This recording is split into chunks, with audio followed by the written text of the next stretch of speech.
తనను తాను తెలియగా సృష్టిడే అవకాశం. ఈ పాటని విన్నాం. యుక్త చేష్టస్య కర్మసు, కర్మలో యుక్తంగా ఉండాలి, తగుమాత్రంగా ఉండాలి, ఇంకా యోగంగా ఉండాలి. యోగే ధాతు అంటే తాను ఎదిగేటట్లుగా ఉండాలి.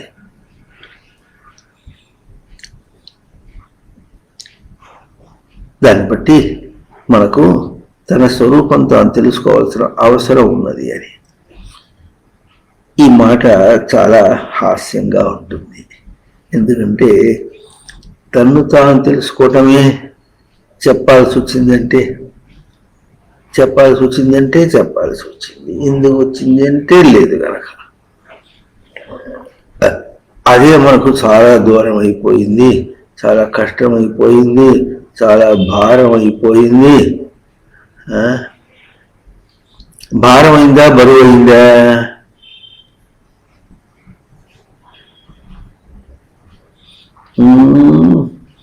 మీరందరూ సైంటిస్టులే కదా. బరువు అంటే మాస్, భారం అంటే weight. Mass into gravity is weight. అంటే అది ఏమైందంటే అదేమో చాలా కష్టం అన్నమాట. అది బయట శాస్త్రం చెప్పిన మాట. దాన్ని గ్రావిటీ అన్నంటే తనదాకా తీసుకోవటం అన్నదాకా వచ్చేటప్పటికి అది భారం అయిపోయింది. శాస్త్రాలు ఎన్నో చెప్పినాయి, మనకేం తెలియదు. మనం తిరిగిపోతున్నాం. అప్పుడు అవి బరువు అన్న మాట వాటి ప్రకారం ఉంది. కానీ భారం ఎప్పుడవుతుందంటే అది గ్రావిటీ అంటే ఆధ్యాత్మికంగా తనదిగా, తన గ్రహింపుగా, తను చేయవలసిన కర్తవ్యంగా ఎప్పుడు తీసుకున్నాడో అప్పుడు అది భారం అయిపోయింది. ఇది చాలా ఇట్లా హాస్యాస్పదం. ఎందుకంటే లోకమంతా ఏలుచ్చాడు, అన్నీ చేస్తున్నాను అనుకుంటున్నాడు, గొప్పవాడైనా అనుకుంటున్నాడు. కానీ ఆ చేయటానికి తన దగ్గర ఏం తెలియజేస్తున్నదో అది తనకు తెలియటం లేదు. అనాలంటే ఏం తేజస్సు,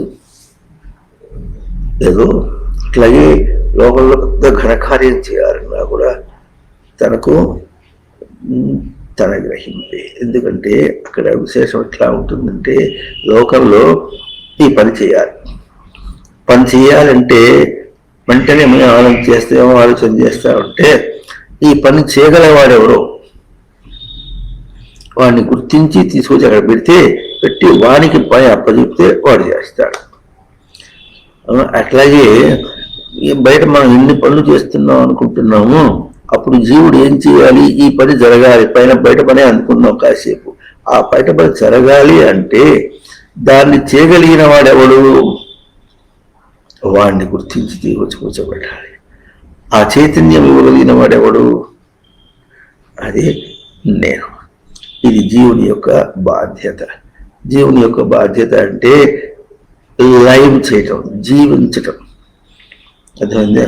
ఇప్పుడు మీకు లైవ్లో ఈ టెలికాస్ట్ కావాలనుకోండి, అప్పుడు ఏం చేయాలి?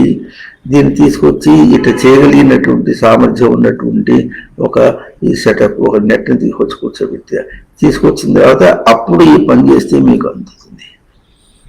అలాగే ఆ చైతన్యం ఇప్పుడు ఇదంతా చేయగలిగిన వాడు ఎవడు? ఆ చైతన్యం మనిషి ఎవడో ఉంటాడు, తెలిసిన వాడు ఉండాలి, కూతురు మాటలు చెప్పగలరు. కానీ ఇదంతా చేయడం చాట కాదనుకో, ఎవరినది వచ్చి కూర్చోబెట్టాడు. ఎట్లా ఉంటుందో అట్లాగే చైతన్యము అనేటటువంటిది తనకు సృష్టి ఇచ్చింది. ఆ సృష్టి ఇచ్చిన దాన్ని ప్రయోగంలోకి తీసుకురావటం అన్నది తనకు తెలియాలి. తీసుకొస్తున్నాడు, సరే, తీసుకొచ్చినప్పుడు అది ఎగురుగా పెట్టామనుకోండి, అప్పుడు ఏం చేస్తుంది? ఏదో సామెత ఒకటి ఉంది, కోతిని తీసుకొచ్చి కూర్చోబెట్టి టైప్ మెషిన్ ముందు కూర్చోబెట్టి టైప్ చేయమంటే కోతి కూడా టైప్ చేస్తుంది. పసిపిల్లవాడిని తీసుకొచ్చి టైప్ చేయమంటే చేస్తాడు. కానీ ఆ టైప్ చేసినటువంటి అది ఎవడు దాన్ని తాను చదవలేడు, అది అర్థం రాదు. టైప్ అయితే అవుతుంది, అర్థం కాదు. అది ఎట్లాగో అది టైపింగ్ అంటే వేళ్ళు తిప్పడం కాదుగా, 320 చీపురు గడ్డ తిప్పడం కాదుగా. అన్నిటికీ కూడా లోపల ఒక చైతన్యము ఆడిస్తుంది. ఆ చైతన్యం దేవుడిని నడిస్తుంది, అన్ని ఇంద్రియాలే ఆడిస్తుంది. ఆ చైతన్యం ఎట్లా ఉందో అట్లా ఆ బయట సంపందవుతుంది. లోకంలో కూడా ఎట్లా ఉంటుందంటే పని చేద్దాం అనుకుని చేసేవాడు వేరు, ఎందుకు వచ్చిందిరా ఈ గోళ అనుకుంటూ చేసేవాడు వేరు. ఈ మాట మనకు బాగా తెలుస్తుంది. అదే పని అదే సమయంలో అందరికీ సమానమైనటువంటి పరికరం ఇచ్చి చేయమంటే అక్కడ డిక్టేటింగ్ టర్మ్ అంటారు. దీన్ని నిర్ధారణ చేసేటటువంటి విషయం ఏమిటంటే తాను ఎట్లా అనుకుని చేస్తున్నాడు కాదు, ఎవరిని అనుకుని తను అనుకుని. ఇంకో విధంగా చెప్తే తనను ఎట్లా నిలుపుకొని చేస్తున్నాడు. తాను నిలుపుకోవాలంటే ఎవరు నిలపాలండి? ఆత్మ దాకా తర్వాత సంగతి. మనిషి నిలబడ్డారంటే ఎవరు పట్టుకోవాలి? పసివాడిని పట్టుకున్నా వాడు ఎవరన్నా పట్టుకుంటే కూడా, తాగుబోతుని పట్టుకున్నా వాడు కింద పడిపోతుంటాడు. రోగి పట్టుకుంటే కూడా ఏం చేస్తాడు? పట్టుకుంటాడు, కింద పడిపోతాడు. వాడు పడిపోయినప్పుడు కూడా వాడు పడిపోతుంటే వాడిని పట్టుకునేవాడు ఎవడో ఒకటి ఉండాలి. అయితే మామూలుగా ఎట్లా ఉంటుంది? నిలబట్టడం నేర్చుకున్నటువంటి పసివాడి దగ్గర నుంచి మనుషులందరూ కూడా తనకు తానే నిలబడుతున్నాడు. ఈ పదం వాక్యం కింద పడకుండా తనకు తానే నిలబడుతున్నాడు. ఎట్లా నిలబడుతున్నాడు? ఎవరు నిలుపుతున్నాడు? తానే. మరెవడు?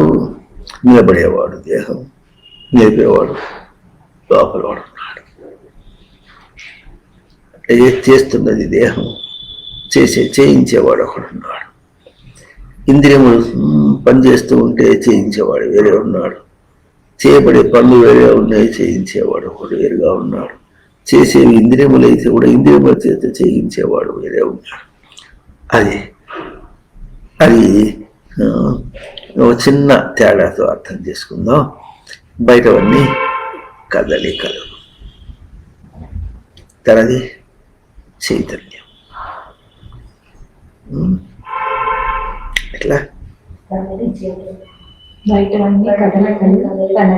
తనది చైతన్యం. చైతన్యం వేరు, కదలిక వేరు. కదలిక అంటే ఎట్లా ఉంటుందంటే ఇక్కడి నుంచి అక్కడికి కదిలిందరం. కదలుట అంటే అక్కడ జరుగుట, ఒక చోటు నుంచి ఇంకో చోటుకి పోవుట, డిస్ప్లేస్మెంట్ అంటారు. ఒక చోటు నుంచి ఇంకోటి జరుగుట అనేటటువంటిది. కానీ జరిపేవాడు ఎటు జరిపి అట్ట పోతుంది. సోమరిపోతూ బల్లని జరపమంటే ఏం చేస్తాడు? ఇట్ట పట్టుకుని ఇట్లా అంటాడు. అది ఎటు పోయింది? కదిలింది, పోయింది. అటుపోయింది అంటే అటెందుకు పోయింది? దాన్ని గట్టిగా అడిగితే ఏమంటుంది? నువ్వేమైనా గట్టి తీవి అంటుంది. అర్థమవుతుందా? మళ్ళీ ఇంకో చోటు వెళ్తారు, కోపం వచ్చేసి. ఇంకా కోపం వచ్చి కాలుతుంది, అంతా అవుతుంది, అది కింద పడుతుంది. కథ కూడా కింద పడుతుంది. ఇట్లా మనం ఎట్లా చేస్తుంటాము? ఇవన్నీ కూడా మనకు ఒక మంచి సూచన ఇస్తుంది. మనం గుర్తించవలసింది ఏమిటంటే బయట దృశ్యమే కానీ, తన వల్ల జరుగుతున్నటువంటి పనే కానీ తనకు తన స్వరూపాన్ని చూపించేది. తన స్వరూపాన్ని ఎట్లా చూపిస్తుందంటే బయట అద్దంలో చూసినట్టుగా తన ముఖం తను కనిపించకపోతే తను ఏం చేస్తాడు? అద్దంలో చూసుకుని తన ముఖాన్ని ఎట్లా చూసుకుంటాడు. అట్లాగే తన పని యొక్క చైతన్యం తనకు కనిపించకపోతే, తనలో ఉన్న చైతన్యం తనకు కనిపించకపోతే బయట దాన్ని కదిలిస్తే చాలన్నాడు. నువ్వు కదిలిస్తే తెలుస్తుంది నీ చైతన్యం ఎట్లా ఉందో తెలుస్తుంది. అది చైతన్యం ఎట్లా ఉంటుంది? స్పష్టంగా ఉంటుంది. తాను స్పష్టంగా కదిలిస్తే అది స్పష్టంగా పోతుంది. స్పష్టంగా మాట్లాడితే స్పష్టంగా వినిపిస్తుంది. ఈ మాటలో మనకు బాగా అర్థం అవుతుంది. Be steady. ఇట్లా బీ స్టడీ, స్థిరంగా ఉండు, స్థిరంగా ఉండు, స్థిరంగా ఉండి పనిచేయాలి. బాగా ఉందంటే స్థిరంగా అంటే కదలకుండా అట్టగా కూర్చోవడం అన్న స్థిరంగా అంటే అది అర్థం కాదు. ఈ స్థిరత్వం అనేటటువంటిది మనం ప్రయోగం చేస్తున్నటువంటి చైతన్యము, అది అనులక్షణం, ఇతరము చేత ప్రేరణ కాకుండా ఉండాలి. ఇతరం ఏముంటుంది, ఎవరి చేతి లోకంలోనే ఎవరో చెబితే మనం చేస్తే వాడు చెప్పాడు నేను చేసే చెడిపోయింది అని ఎట్లా అంటున్నాము, అట్లాగే ఇతర ప్రేరణ తనకు ఒకటి ఉంటే అన్నారు. ఆ ఇతర ప్రేరణ అనేది కూడా గుర్తించవలసిన విషయం ఏంటంటే అది తనలో జరుగుతున్న విషయమే. ఇది ఇప్పుడు రుజువైంది. తనకు సృష్టియము రచించి శుద్ధమైనటువంటి చైతన్యము, స్థిరమైనటువంటి చైతన్యమును అది ఉనికి రూపంగా ఇచ్చింది. ఆ చైతన్యం ఎట్లా ఉంటుందంటే ఉన్నది అన్న ఉనికిని ఎవరు కదిలించలేనటువంటి విధంగా ఉండేటటువంటి ఏదో అది చైతన్యం.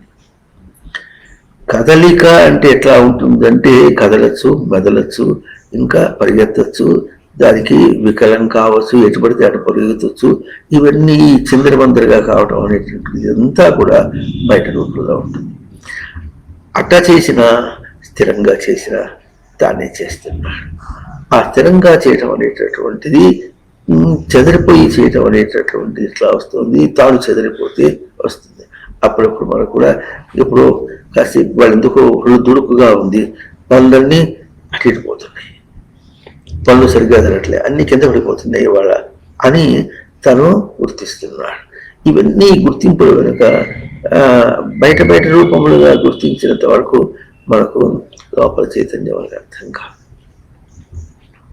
అర్థమవుతుందా? ఎట్లాగైతే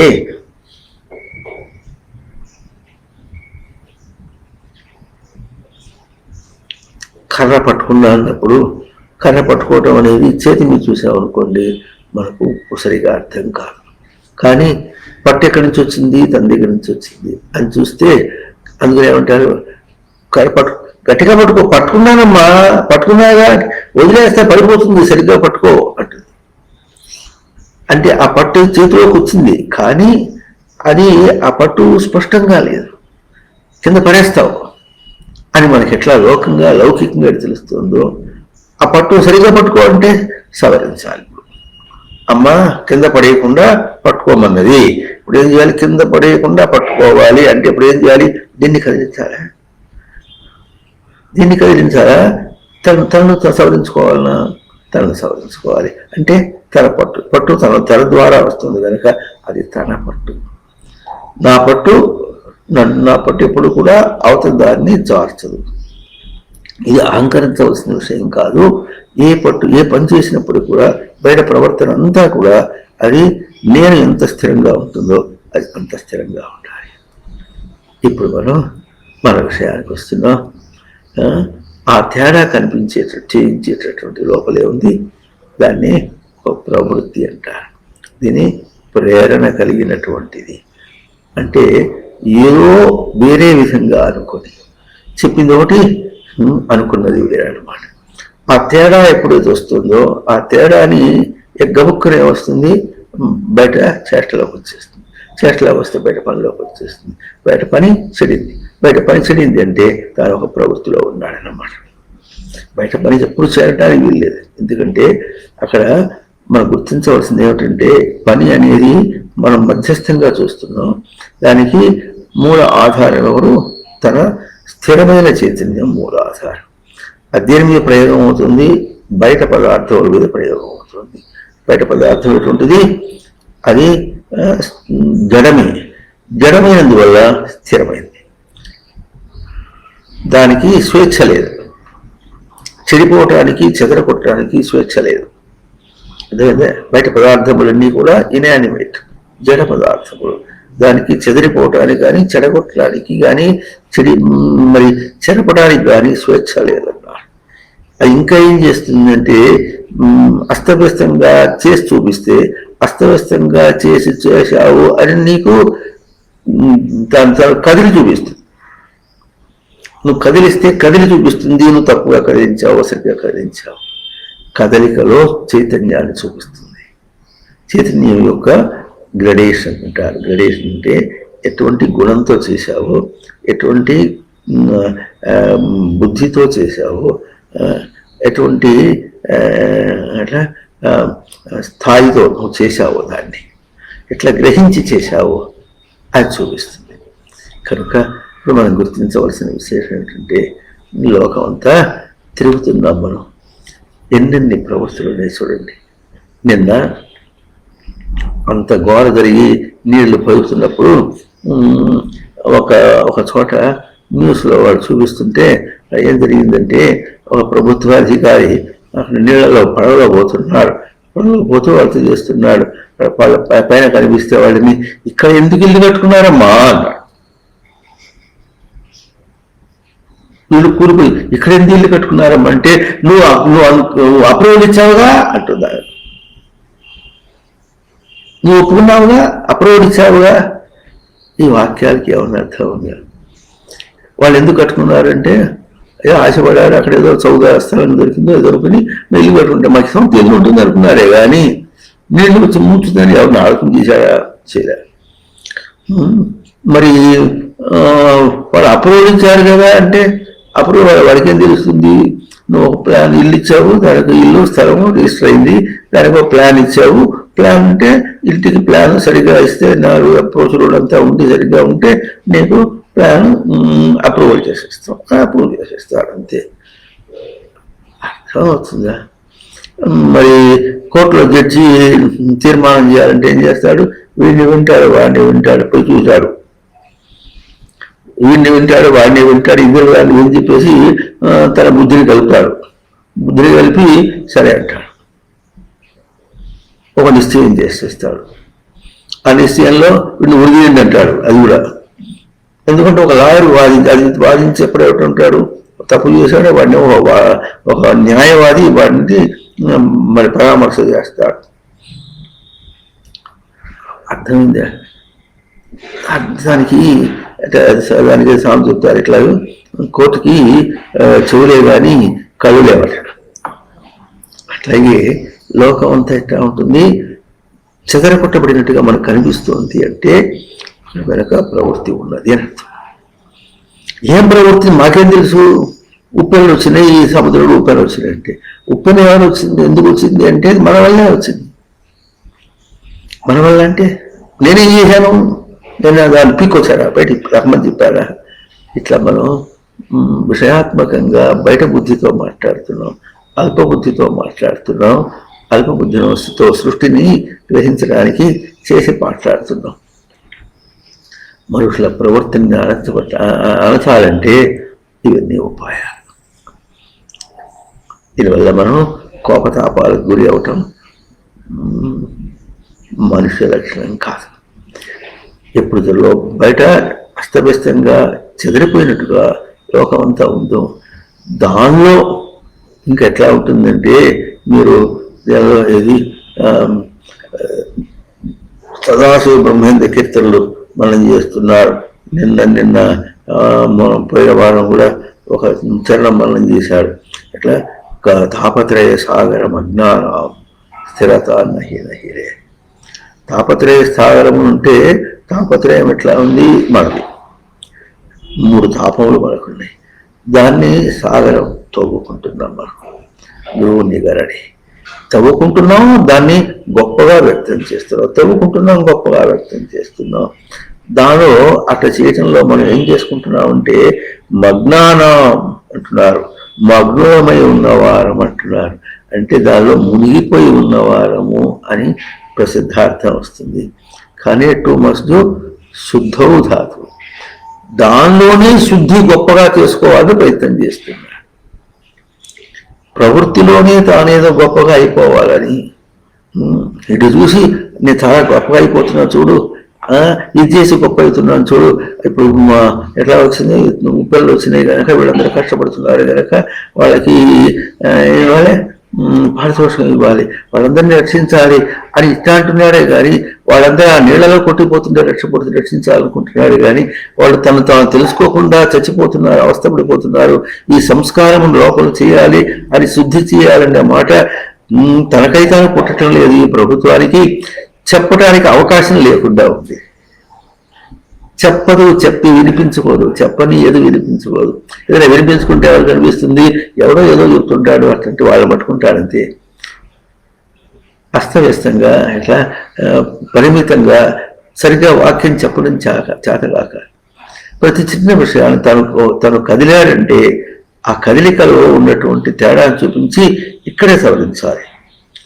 సవరణ ఎప్పుడు కూడా at the source, not at the tail ends. చూడండి, ఇక్కడ చూస్తున్నారా,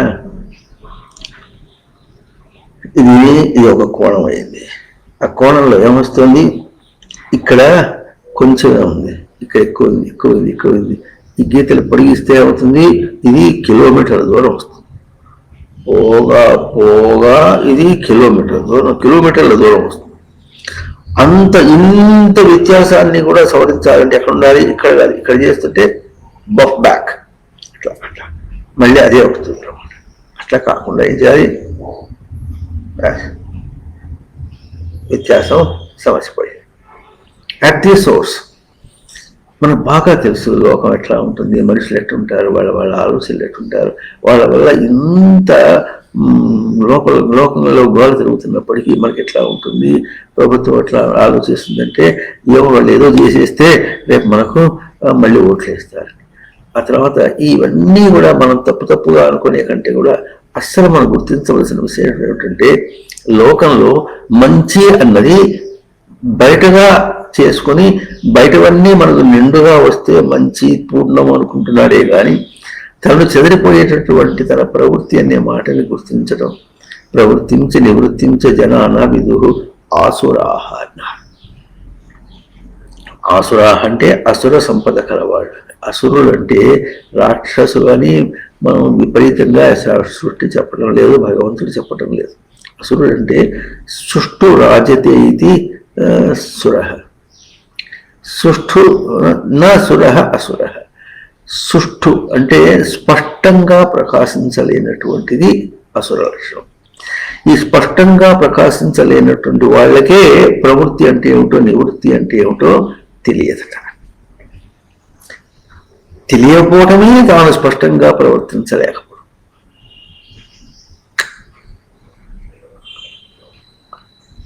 వింటున్నారా? ఏం చేస్తున్నారు? స్పష్టంగా ప్రవర్తించడం, స్పష్టంగా గ్రహించడం, స్పష్టంగా వ్యక్తం కావడం. అది లేనందువల్ల అందరూ అటువంటి వాళ్ళే కనుక వాళ్ళందరూ వచ్చి కొట్టుకుంటే ఎట్లా ఉంటుంది? ఇద్దరు మనుషులు మాట్లాడటం లేదు, రెండు ప్రవృత్తులు ఢీకొంటున్నాయి. అంత విపరీతం అవుతుంది. ఆ ప్రవృత్తిని తప్పించడానికి, మరి సంస్కారాన్ని నిలపడానికి సృష్టి ఏం చేసిందో, ఏం ప్రయత్నం చేసిందో, ఎట్లా సృష్టించిందో సృష్టిని అది మనం గుర్తించలేకపోతే ఇక ప్రభుత్వం ఎట్లా వస్తుంది? అట్లా చేసింది ఎవరు? ప్రభు. ప్రతితేన భవతి ఇది. సృష్టి ఎట్లా రచించిందో అట్లా కలుగుతుంది. అది ప్రభు లక్షణం. ప్రభుత్వం అంటే ప్రభు యొక్క లక్షణము అని అర్థం. ఇంకా కనుక ప్రభుత్వం ఎట్లా ఉండాలి? ఇప్పుడు ప్రభు ఎట్లా సృష్టి చేసిందో ప్రభుత్వం కూడా ఆ సమానంగా ఉండాలి. ఆ ప్రభు ఎవరో అటువంటి ప్రభువు ఇక్కడ ఉంటే అప్పుడు ప్రభుత్వం ఉంటుంది. ఆ ప్రభు ఏమో సృష్టి ప్రభు ఎట్లా చేస్తుంది? వీళ్ళందరినీ సంస్కారించి తెప్పించడానికి. అవునా? ఈ విషయంలో మనం బాగా గుర్తించవలసిన విశేషం ఏమిటంటే, సృష్టిలో ఏమీ దోషం లేదు. బయట బావుకు తినవలసిన అవసరం లేదు. బయట మనం ఎంత గొప్పలు చేసామనుకుంటున్నామో ఇవన్నీ మనకి అస్సలు అక్కర్లే. ఈ నెట్ అంతా పోయింది, ఎలక్ట్రిసిటీ పోయింది, ఇంకా ఏమీ లేకపోయినప్పటికీ కూడా వెనక రోజుల్లో the ancient good old ancient days అంటారు. పూర్వకాలపు జీవితం ఎట్లా ఉందో ఆ జీవితంలో దోషం ఏం లేదు. ఇప్పుడు మనం సాధించిన గొప్పతనం ఏం లేదు. ఇప్పుడు సాధించిన గొప్పతనం ఏమిటి? ఇలా చెప్పారే, అట్లా తాపత్రయ సాగర మగ్నానాం స్థిరత అన్నాయి. ఇదంతా సాధించేది గొప్పగా సాధించామనుకొని మనిషి ఏం చేశాడంటే, గొప్పతనం ఏం సాధించాడంటే, అది కనుక్కున్నాడు, స్టీమర్ కనుక్కున్నాడు, ఏరోప్లేన్ కనుక్కున్నాడు, స్పుత్నిక్ కనుక్కున్నాడు, ఇప్పుడు స్పేస్లో పోతున్నాడు, నెట్ కనుక్కున్నాడు. ఇవన్నీ కనుక్కొని ఇవన్నీ తనతో రావు. ఇవన్నీ మనిషికి అహంకారాన్ని కలిగించేటటువంటిది. ఇది మనిషి యొక్క గొప్పతనం కాదు. అవన్నీ చేయటానికి చేస్తున్నా చేయకున్నా తనను కదిలించేటటువంటి చైతన్యం ఎంత స్థిరంగా ఉందో. ఒక మాటలో be steady before you do job అనే మాటలో బాగా అర్థం చేసుకొని ఆ స్థిరత్వం లేనందువల్లనే ఆలోచించేయండి. కనుక్కున్నది ఎవడో ఒకడు ఏరోప్లేన్ని, కులికేవాళ్ళు మిగతారు. ఆ వాడు కనుక్కున్న వాడు ఎంత తపస్సు చేశాడో వాడికి తెలియదు. అది టెక్నికల్ నాలెడ్జ్ అన్నారు. మన దాంట్లో కూర్చున్నాం మనం, వాడు ఎంత ప్రయోగం చేశాడో, టెక్నికల్ నాలెడ్జే కావచ్చు, ఎంత బుద్ధిని స్థిరంగా పెట్టుకుంటూ చేశాడో అది మనం చేయటం లేదుగా. ఇప్పుడు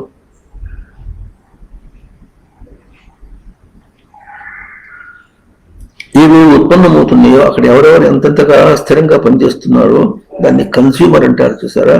అంటే దాన్ని తిని అనుభవించేవాడు ఎవడుంటాడో వాడు ఎట్లా ఉన్నాడు? వాడు పొగరుగా ఉన్నాడు, వాడు తమోగుణంగా ఉన్నాడు, మొద్దు జడం, వాడికి ఏమర్థం కాదు. డబ్బు వాడేసి కొనుక్కొని అనుభవించాలి. ఆ డబ్బు లేకపోతే దాన్ని వక్ర మార్గాల్లో డబ్బు సంపాదించాలని అవుతుందా? ఇంత తీవ్రంగా ఉన్నటువంటి దానికి సూటిగా ఒక అర్థం చెప్పుకున్నాం. ఏమిటిది? తను ఎట్లా తను తాను ఆవరించుకున్నాడో ఆ ఆవరించుకున్న దానిలో తనకు ఎంత దోషం జరగాలో అంత జరుగుతుంది, ఎంత ప్రవృత్తి జరగాలో.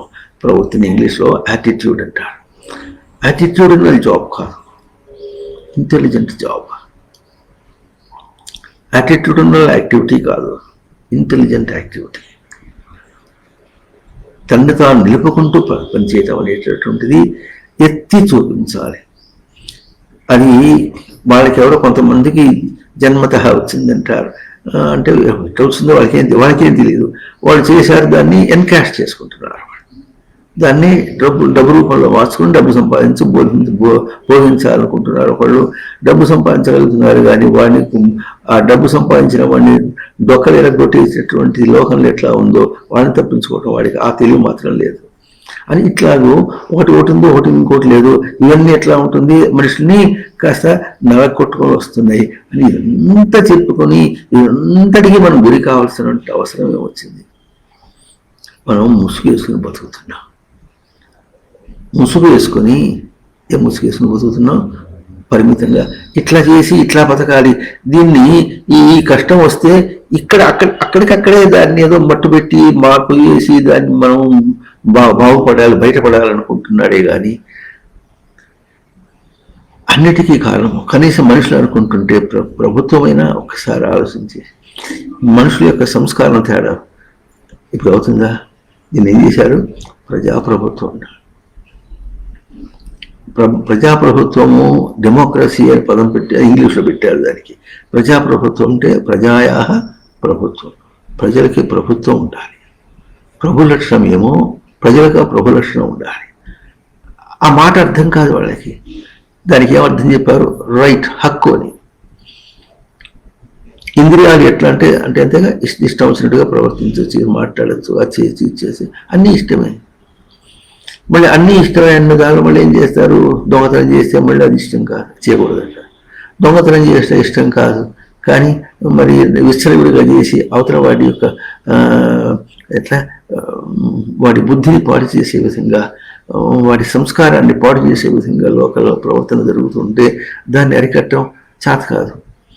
అరికట్టవలసిన అవసరం లేదనుకుంటే అవసరం లేదని ఏమన్నా అందరూ స్వేచ్ఛ వదిలేసేయాలి. ఇంకా ఏ పోలీసు వాళ్ళకల్లా, మిలిటరీ వాళ్ళకల్లా ఏమక్కల్లా, వాడి ఇష్టం. చైనా బార్డర్లో వాడు వస్తాడు, వాడు వచ్చి మా ఇష్టం. ప్రజాప్రభుత్వం ఇది అస్సలు అర్థం లేదు. దేనికోసం మనం నియమిస్తున్నాము, ఎక్కడ వాళ్ళని కంట్రోల్ చేయడానికి ప్రయత్నం చేస్తున్నాం, ఎందుకు చేస్తున్నాం తెలియదు. మనం చేయాల్సి వచ్చినప్పుడు ఎందుకు చేస్తున్నాం, దేని గురించి చేస్తున్నాం, మన ప్రమాణం ఏమీ తెలియదు. మనుషులు ఎట్లా ఉన్నారు? ప్రమాణానికి నిర్లక్ష్యంగా ముసుగు వేసుకుని బతుకుతున్నారు. ఆ ముసుగే ఇప్పుడు ఏమైంది, అది టైలర్డ్ ముసుగైంది. ఆ ప్యాంట్లు చొక్కాలు టైలర్డ్ ముసుగు అంటే తన ఇష్టం వచ్చినట్టుగా స్వేచ్ఛగా అక్కడ ఆ మనిషి నడుస్తూ ఉంటే అందంగా కొలిగినట్టుగా నడుస్తూ ఉంటే సాగు చెప్పినట్టుగా ఆడపిల్లలు అట్లా ఇష్టం వచ్చినట్టుగా డ్రెస్ వేసుకుని తిరుగుతుంటే బయట మగపిల్లలు ఉంటారు, వాళ్ళు రెచ్చిపోకుండా ఉంటారా?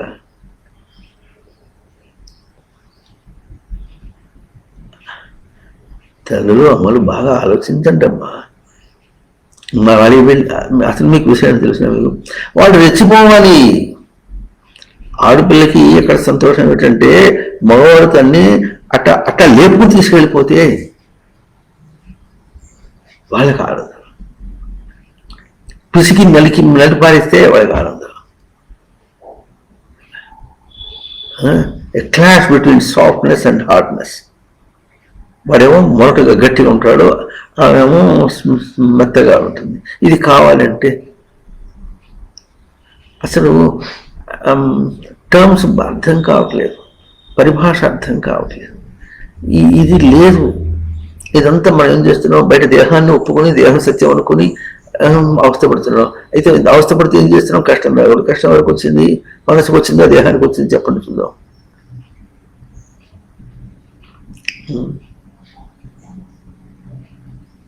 ఇక చేత కాదు, దేహం బతకదు అనుకున్నట్టుగా దేహం వచ్చింది, కష్టం వరకు వస్తుంది. దేహాన్ని వదిలేసాడు, కష్టం పోయింది. దేహాన్ని వదిలేస్తే కష్టం పోయింది అనే మాట మనకి ఎట్లా చూపించాలి? దేహమునందు ధ్యాస వదిలేస్తే కష్టం పోయింది అంతే. దేహాన్ని వదిలేదాకా కాసు కూర్చుంటే ఎట్లా అవుతుంది? మనం సాధించవలసింది దేహం వల్ల కష్టాలు వస్తున్నాయి కనుక, దేహం వల్ల అస్తవ్యస్తం వస్తుంది కనుక, ఏమి నిలుపుకోలేకపోతున్నా కనుక ఈ దేహంని అటువంటి ప్రయోగాల్లో చూసుకొని దీనివల్ల అనిత్యం అసుఖం లోకం అన్నారు. ఈ లోకము అనిత్యము అసుఖం, నిత్యం కాదు. అసుఖం, సుఖం లేదు. సుఖం లేదంటే మనం అనుకున్న సుఖం హ్యాపీనెస్ అనే అర్థం కూడా కాకుండా దానిలో శుభంగా ప్రయత్నం చేయటం అనేటటువంటిది బయట ఆ అంశమే లేదు. శుభంగా ప్రయత్నం చేయటం ఎట్లా ఉంటుందంటే దాంతో సంబంధం పెట్టుకోకుండా ఉండటం. అమ్మ పక్కింటి శైలజ కొట్టింది అంటే అమ్మాయి ఏమంటుంది, ముందు శైలజతో దానికి దాని జోలికి నువ్వెందుకు పోయినావు?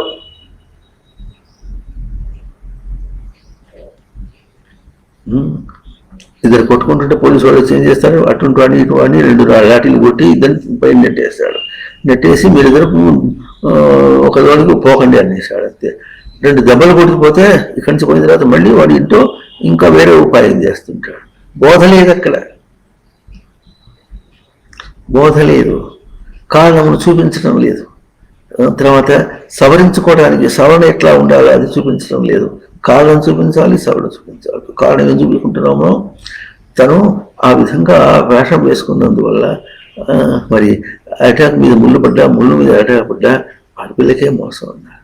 మరి మగపిల్లవాడి మోసం కాదంటే వాడికి కూడా మోసం, ఇద్దరికీ మోసం. బ్రతుకంటే ఏదో ఇష్టం వచ్చినట్టుగా బతకటం కాదు కదా. తను తాను సవరించుకునే విషయంగా తాను బతకాలి. తను సవరించుకోవటం అంటే తను కేవలం కదిలేటటువంటి బొమ్మ స్వరూపం కాదు, చైతన్య స్వరూపం. చైతన్యానికి బయట కదలవలసిన అవసరం లేదు, అది కూడా మనం గుర్తించాలి. చైతన్యం అనే పడేటప్పటికీ మనకు ఏమొస్తుందంటే ఈ కదలికనే చైతన్యంగా అనుకుంటున్నాం. చైతన్యం అనేది భగవద్గీత యథా దీపో నివాతస్థ నేంగతే సోపమా స్మృత, అది ఉపమానంగా చెప్పింది. ఎట్లా ఉందంటే నిటారుగా దీపం వెలుగుతుంటే తనలో తాను వెలుగుతుంది. తనలో తాను అన్నటువంటిది, తనలో తాను స్థిరత్వం అనేటటువంటిది గొప్ప చైతన్యం. అది స్థిరత్వము. ఏది స్థిరమో అది చైతన్యం, కదలిక చైతన్యం కాదు. మళ్ళీ చెప్పుకుంటున్నాం, ఏది స్థిరమో అది చైతన్యం, కదలిక కాదు. కదలికలో స్థిరత్వం లేదు. ఈ కదలిక అనే ప్రయోగంలో కాదు. కదలిక అనే ప్రయోగం దేహం మీద వేసుకుని ఫ్యాషన్ చేసుకుంటుంటే అది కాదు. కదలిక అనేటటువంటిది చిన్న విషయం చెప్తాను చూడండి. మా చిన్న వాళ్ళు చేసే తప్పులు ఎట్లా ఉంటాయో దానికంటే మించి తప్పులు ప్రభుత్వం చేసిన తప్పు ఒకటి చెప్పుకుంటాను చూడండి. ఒక ఆయన యూనియన్ పబ్లిక్ సర్వీస్ కమిషన్లో ఇంటర్వ్యూకి పోయినాడు. ఇంటర్వ్యూకి పోతే ఆయన క్షణం ఒక ఉద్యోగంలో ఉంటాడు, మళ్ళీ వెంటనే ఇంకో ఉద్యోగానికి పోతుంటాడు, మారిపోతూ ఉంటే అప్పుడు వాళ్ళు ఏం చేయాలి, ఆయనకు వ్యాఖ్యానం చేశారు. ఏమనంటే rolling stone gathers no moss అని. అంటే డోలు పుస్తకాలుగా ఇక్కడ అక్కడ తిరుగుతూ ఉంటే వాడికి నో గ్యాదర్స్ నో మాస్ అంటే ఒక బరువును తీసుకోవటం అని కానీ, ఒక విషయాన్ని గ్రహించడం అనేది కానీ, ఒక మంచిని గ్రహించడం అనేది కానీ ఉండదు అనే అర్థంతో వాళ్ళు ఆ ఇంటర్వ్యూయింగ్ చేసే వాళ్ళందరూ కూడా rolling stone gathers no moss అని ఒక ఇంగ్లీష్లో ఒక సామెత ఉంది, ఆ సామెతని చెప్పారు. చెప్పేటప్పుడు ఈయన కొత్తగా ఏం చేశాడంటే static stone pickup never pickup momentum అని. కదలకుండా ఉంటే దానికి మొమెంటం రాదు, కదలిక రాదంటాడు. అక్కడ వాడు చెప్పింది ఏమిటో ఆ ప్రాబబిలిటీ చెప్పిందంటే ఇష్టం వచ్చినట్టుగా తెలియతుంటే దానికి చైతన్యం అనేది అర్థం కాదని వాడు చెప్పారు.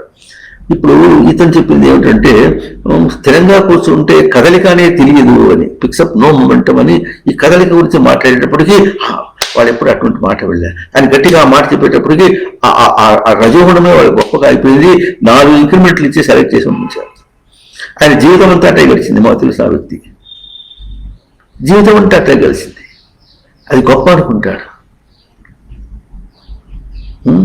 ప్రభుత్వం అంత గొప్పగా యూనియన్ పబ్లిక్ సర్వీస్ కమిషన్ అనేటువంటి అటువంటి డెసిషన్ ఇస్తే ఇంతే అని అంటే సార్ వాడు ప్రమోషన్ ఇచ్చేస్తారు. 4 ఇంక్రిమెంట్లు ఇచ్చి ఆ ఉద్యోగంలోనే మొదలుపెట్టడంలోనే 4 ఇంక్రిమెంట్లు ఇచ్చి ప్రమోషన్ ఇచ్చేస్తారు, ఆ ఉద్యోగం ఇచ్చేస్తారు వాడికి. వాడు పుస్తకాల పురుగు, అడిగిన ప్రశ్నలకి సమాధానం చెప్పడం పుస్తకాల పురుగుని సెలెక్ట్ చేసి పంపిస్తుంది. కానీ మస్తకము నిలబెట్టుకునేటటువంటి వాడు, తెలివిని నిలబెట్టుకుని పనిచేయటువంటి చేతమైన వాడు వాళ్ళని అసెస్ చేయటం చేత కాలేదు. ప్రతి చోట అదే కనిపిస్తుంది. మరి సుప్రీంకోర్టు కూడా ఏం చేసింది, పిల్లలు ఇష్టం వచ్చినట్టుగా వేషం వేసుకుంటుంటే ఆ వేషం వేసుకుంటున్న అన్ని ఒక జనతా పార్టీని ఏదో చెప్పారు, ఎవరో పార్టీ వాళ్ళట, ఆ పార్టీ వాళ్ళ పార్టీ వర్కర్లు చూపు చూసి అదేమమ్మా ఇట్లా చేసుకుంటే ఆడపిల్లలు ఇట్లా ఉంటే ఎట్లా అని ఒక మాట అన్నందుకు ఆమె మళ్ళీ క్షమాపణ కోరుకోమని చెప్పేసి union public service supreme court judgement ఇచ్చింది. అంటే ఇప్పుడు ప్రజల్ని ఎట్లా కాపాడుతుంది, సమాజాన్ని ఎట్లా కాపాడుతుంది? పెద్దవాళ్ళు చేసిన తప్పు ఎట్లా ఉంటుంది? పెద్దవాళ్ళు చేసిన చిన్న పొరపాటైనా సరే లోకాన్ని మొత్తం పాడు చేస్తుంది. మహా ఆడవాళ్ళు పెళ్లి చేసుకోవాల్సిన అవసరం లేదు, ఇద్దరు కలిసి టుగెదర్ లైఫ్ అంటే పెళ్లికి వేరే అర్థమా? దే కెన్ లివ్ టుగెదర్, కలిసి ఉండొచ్చు అని సుప్రీంకోర్టు జడ్జిమెంట్ ఇచ్చింది. అంటే ఇప్పుడు భారతదేశం యొక్క గొప్పతనం చెప్పడం ఎట్లా ఉంది? ఇది భారతం లేదు, భారతదేశం లేదు, భారతదేశం యొక్క పవిత్రత గాయబ్ హాయ. భారతదేశం యొక్క మరి మట్టు పట్టింది, మసి అయిపోయింది, మసి బుగ్గైపోయింది.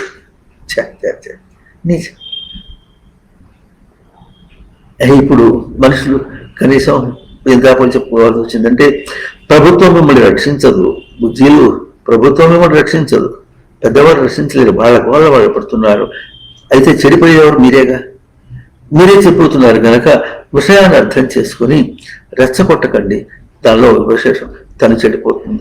ఆడపిల్ల రెచ్చగొట్టిందంటే ఇది ఒక సాగు చెప్తున్నారు, మొన్న ఎవరు చూసి చెప్తున్నారు, ఆ వేసుకున్న డ్రెస్ కూడా మగవాళ్ళు వేసుకున్నట్టు డ్రెస్ ఉంటుందట, మరి ఇక్కడ ఏదో రాసి ఉంటుందట, ఐ లవ్ యూ అనో ఏముంటుందో, మరి ఏం రాసి ఉంటుంది? అవునా? తను చెడిపోతున్నా అని ఒక దోషము, అవతల వాడిని చెడగొట్టామని ఇంకో దోషం.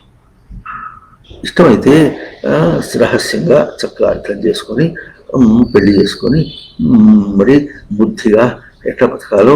సంసారం అంటే తను వికలం కాకుండా చెదిరిపోకుండా ప్రవర్తన అనేది సంసారం. పిల్లలు పుట్టినా లోకంలో లౌకికంగా మాట్లాడడం, కేవలం వేదాంతంగా మాట్లాడటం. పిల్లలు పుట్టినప్పుడు కూడా తాను చెదిరిపోకుండా, ప్రవృత్తి చేత ఆశ కాకుండా, కామ ఉద్రేకం లేకుండా, మరి చేసుకో. అంతేగాని గొర్రెలాగాను సాని కుంపల్లాగా చేయకూడదమ్మా. కావాలంటే అటు చేసుకోండి. అంతేగాని ఈ ఈ రెచ్చగొట్టబడేటటువంటి వేషాలు వేసుకొని చేయొద్దు. కనీసం పెద్దవాళ్ళకైనా ఉండాలి. అయ్యో మన పిల్లలు ఇట్ అయిపోతున్నారు, మనం దాన్ని నిగ్రహించుకొని మన పద్ధతిగా ఉండి పిల్లల్ని సవరించాలంటే బాగుంటుంది. వాళ్ళకంటే వీళ్ళు ముందు. ఇప్పుడు 50 ఏళ్ళు 60 ఏళ్ళు వచ్చినప్పుడు కూడా అది జీన్స్ ప్యాంట్ వేసుకొని టీ షర్ట్ వేసుకుంటే వీడు గొప్ప అన్నట్టుగా. 70 ఏళ్ళు 80 ఏళ్ళ వాడు కూడా అంతే. ఆ పాకివా డ్రెస్ అది మనకు రోజు దాన్ని పాకివా డ్రెస్ అనేవాడు.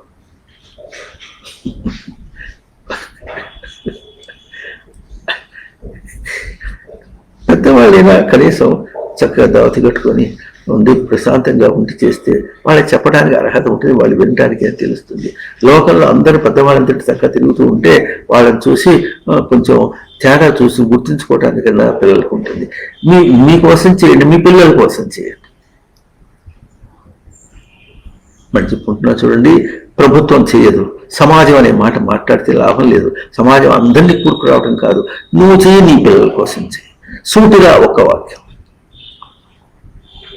సూటిగా నువ్వు చేయి, నీ పిల్లల కోసం చేయి.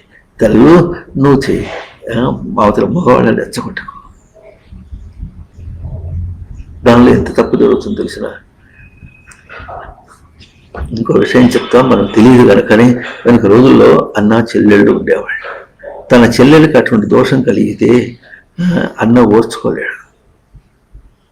అట్లాగే ఆ పిల్లకి అక్కడ దోషం జరుగుతుంటే చేస్తుంటే తను కూడా అన్నగా అనుకుని దోషం జరగకూడదు అని తను అనుకోవాలంటే అన్న అనే పాత్ర తనకు తెలియదు. లోకంలో చెల్లె అనే పాత్ర తనకు తెలియదు, అక్క అనే పాత్ర తనకు తెలియదు. అది కూడా ఇప్పుడు ఎట్లయింది, మొత్తానికి వాడు ఏదో పెళ్లి చేసి చేస్తే బాగుంటుంది.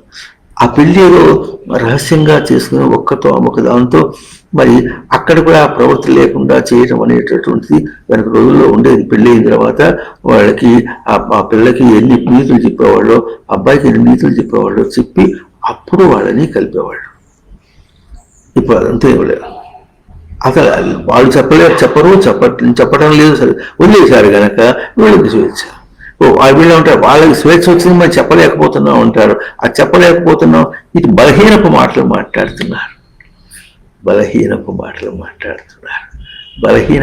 మాట్లాడుతున్నారు.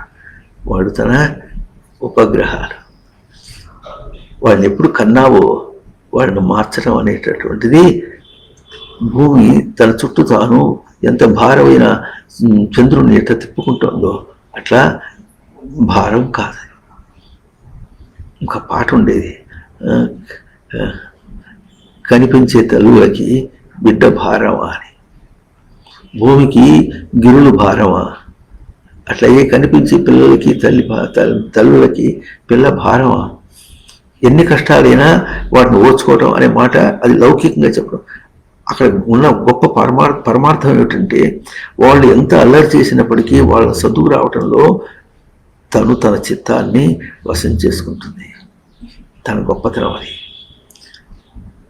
ఇది తనకు పారమార్థికమైనటువంటి అసెట్, నిధి అంటే నిలుపుకున్నటువంటి ధారణ. నీ ప్రయత్నం కోసం వాళ్ళని మార్చు, వాళ్ళ కోసం చేయి, నీ ప్రయత్నం కోసం చేయి. అవునా? కాదని తల్లిదండ్రులని ధిక్కరించి మాట్లాడేటటువంటిది ఎందుకు వస్తుంది ఈ రోజుల్లో? అటువంటి ఆ ప్రవృత్తి వేషం వల్ల వస్తుంది. ముందు ప్రవృత్తి వేషం వస్తుంది, తల్లిదండ్రులు చెప్పడానికి ప్రయత్నం చేశాం. ఓ తల్లిదండ్రులారా, అమ్మలారా, అయ్యలారా, మీరు మారండి, ఆ ప్రవృత్తి నుంచి మారండి, ఆ వేషధార పీకత పారేయండి, మీ బిడ్డల కోసం చేయండి. కన్న బిడ్డలు, లోకం అంతా మీ బిడ్డల కోసం చేయండి, మేము యాచిస్తున్నా. మీరందరూ మా బిడ్డలు, మాకేమక్క, మీరు ఎట్లా ఉంటే మా తపస్సులో మేము ఉండొచ్చు కదా. మీకోసం మాట్లాడుతున్నాం, ఇది మీకోసం ఈ రహస్యాన్ని బట్టి తీసుకొస్తున్నాం. ఆ ప్యాంటు సుక్క తీసి అవతల పారేసి దాన్ని కిందకేసి దుమ్ములు వేసి మసేసి రుద్ది అవతల పారేసి అంత హీనంగా చేసేసి భారతీయ సంప్రదాయానికి రండి. మనది చాలా గొప్ప సంప్రదాయం. అక్కడ ఉన్నది గొప్ప దోషం అంతా. మొన్న ఒకసారి చెప్పుకున్నాం, మలుపు తిప్పండి. ఇక్కడ సవరణ, ఇక్కడ తన దగ్గర తన ప్రవృత్తిని అంతా పోషించేటటువంటిది తన వస్త్రధారణ. అర్థమవుతుందా? తన ప్రవృత్తిని పోషించేటటువంటిది, సమాజాన్ని చెడగొట్టేటటువంటి ప్రవృత్తిని పోషించేటటువంటిది ఇది. వెనక రోజుల్లో రాజులు దోతలు కట్టుకునేవాళ్ళు, మంత్రులు దోత కట్టుకున్నారు. అంత అయిపోయింది. ఆ తర్వాత ఇక్కడ వచ్చిన తర్వాత జవహర్లాల్ నెహ్రూ ఆయన వాళ్ళ డ్రెస్ చేసుకున్నాడు. మరి మొట్టమొదటి ప్రెసిడెంట్ ఆయన కూడా ఆయన ప్యాంటే వేసుకున్నాడు. తర్వాత మరి లాల్ బహదూర్ శాస్త్రి గారు వచ్చారు, ఆయన దోతి కట్టుకున్నాడు. మరి చీఫ్ మినిస్టర్లు ఉండేవారు, వాడు దోతులు కట్టుకునేవాడు, బాగానే ఉంది. తర్వాత ఇప్పుడు అంతా అందరూ ప్యాంట్స్ కట్టాలి. ప్రభువులు వీళ్ళు వాళ్ళని ఏం లాభం లేదు. మనకు అర్థమైంది కదా లోకంలో ఎట్లా ఉంటుందంటే, ఏదన్నా అయితే ఇంట్లో సమస్య వస్తే ఏం చేస్తారు, ఈ లాభం లేదు, పదమ్మా మన సంగతి మనం చూసుకుందాం అని రావాల్సి వస్తుంది. ఎట్లాగో అట్లాగే వీళ్ళందరి వల్ల లాభం లేదు, వీళ్ళు చేయలేరు, తెలుస్తోంది కదా లోకంలో, బాగా అర్థమవుతుంది. బాధ్యత మన కోసం కనుక మనం చెడిపోతున్నాం కోసం, మన కోసం మన బిడ్డల కోసం అని, తన బిడ్డల్ని బాగు చేయాలనే మాట అర్థం కానటువంటి తల్లిదండ్రులు ఇప్పుడు తల్లిదండ్రులు ఏనాలంటే వీళ్ళు ఏమని పెళ్లి చేసుకున్నారు. అప్పుడు పిల్లలు కట్టడానికి పెళ్లి చేసుకున్నప్పుడు మీ పిల్లల్ని కానీ వస్తుంది, వాళ్ళ ఇంటి బాధని వాళ్ళని పోషించాల్సి, ఆ మాట రాదు. ఎందుకంటే ఆ ఉద్రేకం అటువంటిది. ఆ ఉద్రేకంలోనే ఇప్పుడు ఆ వేషాలు వేసుకుంటున్నాము. ఆ ఉద్రేకం పాలన చేస్తుంది మళ్ళీ.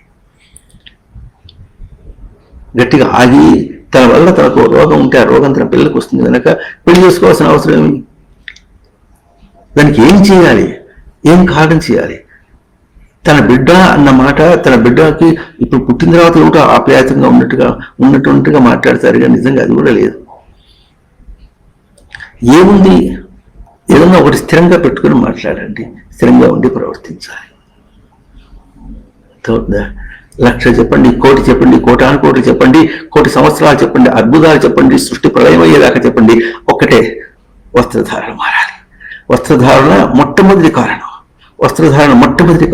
ఆ వస్త్రధారణ ఎట్లుండాలి, గర్భాధానం చేసేటప్పుడు తన కలగకూడదు, తన తొడ రెండు కలవకూడదు, అవతల వాళ్ళ తొడ రెండు కలవకూడదు, తన కూడా అవతల వాళ్ళకి కలవు, రెండు తొడలు కలిసినటువంటి దోషం ఉంది. అందుకని ఇంత మాట మాట్లాడుతుంది. అది ఎట్లా ఉండాలి, ఆ ఉపాయం కూడా ఇట్లా సాఫ్ట్ అంటారు, అంటే సున్నితంగా, ప్రవృత్తి రాకుండా ఉండాలి. ప్యాంట్ వేసుకున్నంత మాత్రం చేతి రెండు తొడవలు కాదు. ఇది ప్యాంట్ వేసుకునేది legging pant for girls, legging pant for boys. చాలా తప్పు, అంతా చెడు. సర్వత్రా మొదటి నుంచి తనకు చెడిపోయి అవతల వాడికి చెడిపోయి గనక ఇద్దరం పోతారు గనక, అవునా, ఈ లెక్క నిలబెట్టి కొన్ని కోటి జన్మలు ఈ దేహం చివరి ప్రాణం తీసేదాకా చెప్పగలిగిన సందేశం ముందు ఏమైనా ఉందంటే అవన్నీ వదిలిపెట్టండి. తర్వాత అవన్నీ బాగా సులభంగా అర్థమవుతాయి. ముందు ఆ ప్యాంటు చొక్క పీక అవతల పారేయండి, ఆ పాశ్చాత్యం తీసి అవతల పారేయండి. పొరుగింటి పొలకు రుచి కాదు. భారతీయ సంప్రదాయం ప్రమాణం లోకానికి. మనం తెలుసుకుని మనం బాగుపడదాం. ఎందుకంటే మాటల్లో లోపల మొత్తం కదిలించి, బిడ్డలారా మీరు చెడిపోతుంటే మీ అమ్మా నాన్నకి కనికరం లేదు,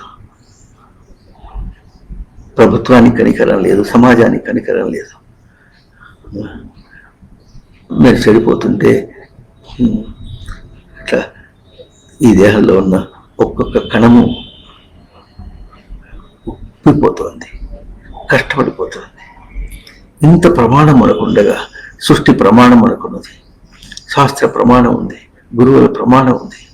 ఇంత ప్రమాణం మన దగ్గర ఉండగా ఆ ప్రమాణాన్ని మీకు అందించలేకపోయినటువంటి ఎట్లా అందించలేక ఓడిపోయినాం, చాతగానితనమా మాది అంత ప్రమాణానికి చాతకాంతరమైన, గొప్ప ప్రమాణానికి చాతకాంతరం అంత రుజువు చేసి అంత దిట్టలైనారా మీరు చెడిపోవటానికి? దిట్టలు కాండి, బాగుపడటానికి కాండి, చెడిపోవటానికి కాదు. చెడిపోతారు కాదు. మంచి చెడు యొక్క తేడా గుర్తించండి. మంచి లోకంలోది కాదు.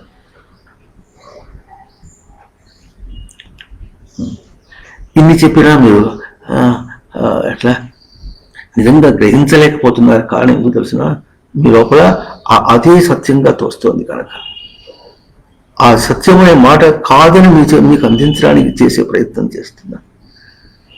సృష్టించినటువంటి చెప్తున్నా, అనుభవంలో మాకు గ్రహించింది చెప్తున్నా. అవునా? వస్త్రధారణ మారాలి.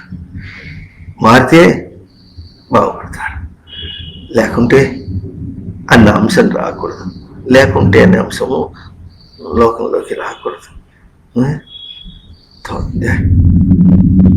కాబట్టి మళ్ళీ వారు చెప్పదు. ఓ తెలుసు.